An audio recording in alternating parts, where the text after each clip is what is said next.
night was dark and stormy as Jane made her way down the deserted country road. She had been driving for hours and was relieved to finally see the sign for the bed and breakfast where she was staying. The innkeeper, a friendly old woman, greeted her warmly and showed her to her room. Jane was tired from the long drive and went to bed early, but she was soon awakened by strange noises coming from outside her window. She got up to investigate and saw nothing but the wind and rain lashing against the glass. She shrugged it off and tried to go back to sleep, but the noises continued. The next morning, Jane decided to explore the small town where the bed and breakfast was located.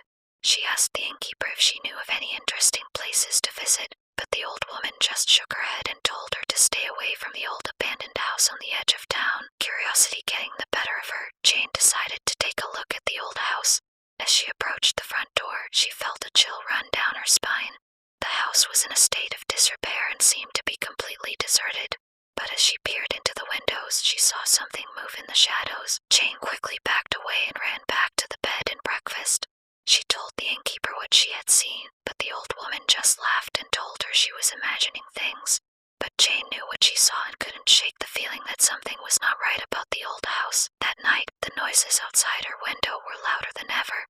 Jane could hear scratching and whispering coming from outside her door.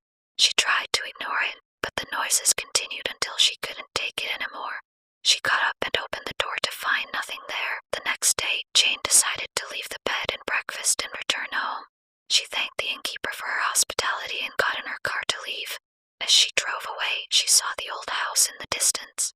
It seemed to be watching her as she drove away. Jane never spoke of her experience at the bed and breakfast again, but she couldn't shake the feeling that something was following her, always just out of sight. She would never forget the terror she felt in that old abandoned house, and the strange noises that haunted her every night. As Jane drove into the horizon, she could feel the eyes of the abandoned house following